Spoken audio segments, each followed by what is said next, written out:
Добро пожаловать на подробный технический обзор. Перед нами модель спортивного гиперкара. Многие считают подобные автомобили скучными и однотипными.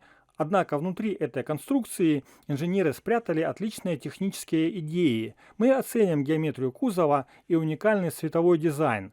Разберем шаровые штифты и необычную схему фиксации панелей. В конце видео мы подробно разберем все слабые места этого набора. Встречайте! Лего 42. 222. Спортивный гиперкар. На коробке мы видим автомобиль в движении на трассе. На обратной стороне показан дизайн модели. Внутри находятся пронумерованные пакеты с деталями. В комплекте идет небольшой лист наклеек и инструкция. Обратите внимание на специальный игровой код. Он позволяет открыть эту машину в мобильной игре.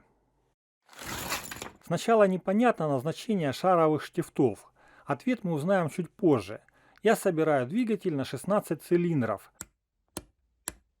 Конструкция мотора получилась компактной. Вращение от дифференциала передается прямо на поршни. Два блока цилиндров имеют небольшой люфт и слабое крепление. Для устранения этого недостатка инженеры используют шаровые штифты.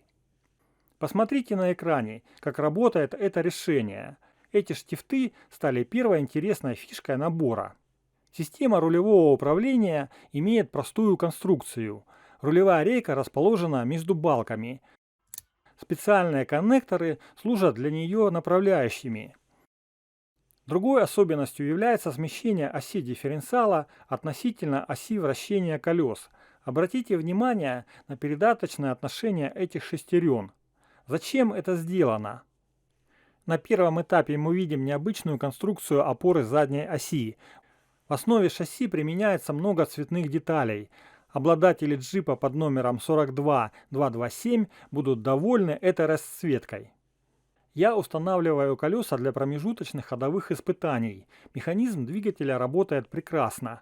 Здесь хорошо видно красивое перемещение поршней в моторе. Рулевое управление также работает без проблем. Посмотрите, как передается вращение на рулевую рейку. Скоро все эти механизмы будут закрыты декоративными панелями кузова. Пользуясь случаем, я примеряю дополнительные колеса. Вид готового шасси дает мне возможность подумать о новых собственных проектах. На втором этапе появляются декоративные панели. Они служат для формирования внешнего вида автомобиля. Такой элемент уже встречался в других наборах. Интересно выглядит способ фиксации панелей при помощи гладких штифтов. Это очередная фишка сборки данного конструктора. Рулевое колесо в кабине не имеет вращения вокруг своей оси. Инженеры дают понять, что это допустимый вариант конструкции. Перед вами результат второго этапа сборки. Обилие красно-оранжевых деталей делает этот набор выгодным приобретением. Они отлично подойдут для фанатов космической серии 2024 года. Посмотрите, как этот оттенок отличается от стандартного оранжевого цвета. Черных деталей в конструкторе тоже очень много. Обратите внимание на эти панели. Они закреплены со смещением. Этот эффект получается благодаря особому расположению кронштейнов. Перед нами очередная фишка данного набора. Конструкция переднего спойлера является простой, однако схему установки этого спойлера следует хорошо запомнить. Фары стали главной изюминкой данной модели. Они состоят из прозрачных декоративных плиток.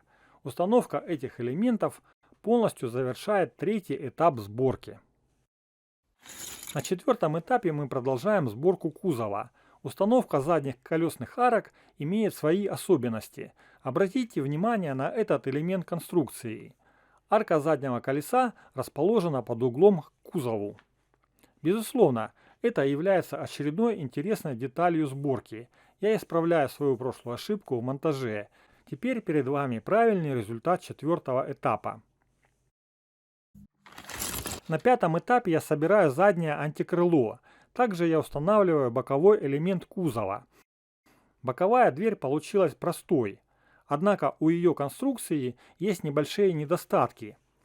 Гибкая трубка красного цвета заменяет задние габаритные огни. Колесные диски имеют одинаковый диаметр, но разную ширину. Шины тоже имеют одинаковый диаметр и разную ширину. Такие колеса очень часто встречаются в наборах этой серии. Лично мне эти элементы уже сильно надоели. Компании пора придумать новый протектор и дизайн дисков. Установка колеса шестеренки управления завершает сборку. На экране вы видите запасные детали, которые остались после работы. Давайте подведем короткие итоги процесса сборки. Этот конструктор приятно удивляет количеством интересных инженерных решений. Мы увидели оригинальные шаровые штифты для устранения люфта двигателя. Оценили смещение оси дифференциала и необычную опору задней оси. Также мы изучили особую схему фиксации панелей со смещением. Важной деталью стала установка задней колесной арки под углом. Особого внимания заслуживают фары с особой схемой расположения прозрачных элементов. Все эти фишки делают сборку по-настоящему увлекательной, даже для тех, кто обычно игнорирует такие скучные модели. Теперь давайте посмотрим на внешний вид модели без наклеек. Перед нами агрессивный гиперкар в яркой красно-оранжевой расцветке. Этот редкий цвет кузова отлично сочетается с черными элементами.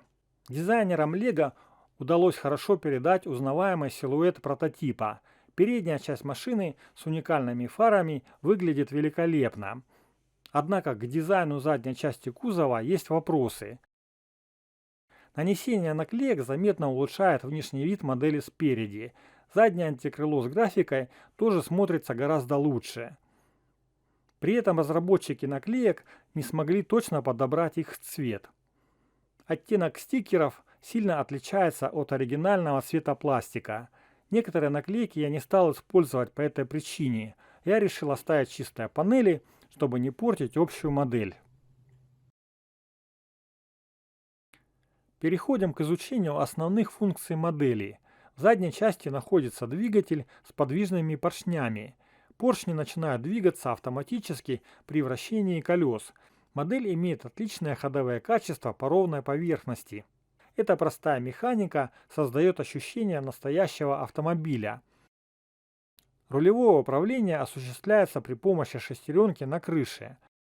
У автомобиля легко открываются обе боковые двери. Также можно открыть переднюю крышку багажника. Давайте сравним эти две модели. Они выполнены в одинаковом масштабе, но имеют разный цвет. Что именно объединяет эти конструкторы? У моделей одинаковый способ закрытия щелей в дверях при помощи кубиков. Также у обеих машин есть проблема с несоответствием цвета наклеек и пластика, а одинаковые колеса скоро будут преследовать меня в кошмарных снах. При этом у белого гиперкара есть отличный интересный механизм открытия дверей и капота. Зато в оранжевой модели есть настоящие фары из деталей. У белой машины вместо фар используются обычные наклейки. Если сравнивать гиперкары с внедорожными автомобилями этого же масштаба, выбор очевиден.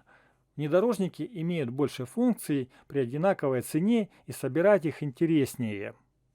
Напоследок напомню, что редкие красно-оранжевые детали встречаются и в космосе. Их очень много в наборах космической серии 2024 года. Теперь давайте подробно поговорим о недостатках этого набора. Главный минус, как я уже говорил, цвет наклеек не соответствует пластику. Капот двигателя у этой модели вообще не открывается. У боковых дверей отсутствует четкая физическая фиксация. Знаменитый S-образный профиль кузова закреплен недостаточно прочно. Также в этой машине полностью отсутствует рабочая подвеска. В боковых зеркалах нет никакого отражающего элемента. Опоры заднего антикрыла получились слишком массивными и портят внешний вид. Разноцветные синие штифты в кузове меня уже просто достали. Компания постоянно пытается вставить в наборы детали редких цветов, и я не могу найти причин, зачем мне нужны эти бежевые коннекторы.